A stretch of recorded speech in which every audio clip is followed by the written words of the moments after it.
Praise the lord. Yesu ప్రభు నామములో మీ అందరికీ శుభాలు. ఈరోజు ఒక అమూల్యమైన మాటను జీవ గ్రంథం నుంచి జ్ఞాపకం చేసుకుందాం. యెహోషువ గ్రంథము 21వ అధ్యాయము 43వ వచనము. వారు దాని స్వాధీనపరచుకొని దానిలో నివసించిరి, అంత మాత్రమే కాదు అన్ని దిక్కుల యందు వారికి విశ్రాంతి కలుగజేసెను. ఆమేన్. దేవుడు మరి మాట్లాడుతూ ఉన్న మాట, ఇశ్రాయేలు ప్రజలకు ఏదైతే ఆయన మాట ఇచ్చాడో, ఏ ప్రమాణాన్నైతే చేశాడో అది నెరవేర్చినట్లుగా ఈ మాటలో మనం చదవచ్చు. నిజంగా దేవుడు ఎప్పుడు కూడా నమ్మదగినవాడు. ఆయన మాట ఇస్తే తప్పేవాడు కాదు. He's 100% trustable. ఈ లోకంలో ఎంతోమంది నమ్మదగిన వారు అని మనం అనుకుంటాం, వారిని నమ్మేస్తాం కూడా. కానీ కొన్నిసార్లు కొన్ని పరిస్థితులు కలిగినప్పుడు వారి యొక్క నమ్మకత్వం ఏంటో మనకి బయటపడుతూ ఉంటుంది.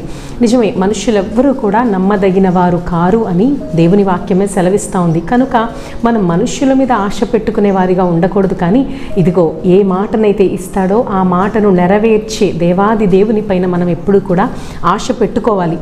చూడండి, ఈ సమయంలో కూడా ఈ మాటను మనం చదివితే ఆదికాండము 15వ అధ్యాయము 18వ వచనంలోనే ఆయన అబ్రహాము వాగ్దానం చేశాడు, ఇదిగో పలానా ప్రాంతాన్ని, పలానా సరిహద్దుల వరకు నేను నీకు, నీ యొక్క తరతరములకు నేను ఇస్తాను అని. ఇచ్చినట్లుగానే ఆ మాటను, ఆ ప్రమాణాన్ని దేవుడు ఏ విధంగా అయితే ఇచ్చాడో అది ఖచ్చితంగా ఈ సమయంలో నెరవేరినట్లుగా మనం చూస్తాం. నిజంగా దేవుడు ఏ మాట ఇచ్చినా అది తప్పకుండా ఆయన నెరవేరుస్తారు. చూడండి, కొంతమంది కొన్నిసార్లు విపత్కర పరిస్థితులు కలిగినప్పుడు నాకు సహాయం ఎక్కడి నుంచి వస్తుంది, ఇంకా ఈ ప్రపంచం అంతమైపోయిందా, లేకపోతే నా ప్రపంచం లేదా నా జీవితమే ముగిసిపోబోతుందా అన్న పరిస్థితుల్లో కూడా ఎవరి వైపు చూడకు. ఎందుకంటే ఎవరు కూడా నమ్మదగిన వారు కారు. కానీ మాట ఇచ్చినవాడు మాత్రమే, అంటే నీ దేవుడు మాత్రమే నమ్మదగినవాడు. ఆయన వైపు చూడు.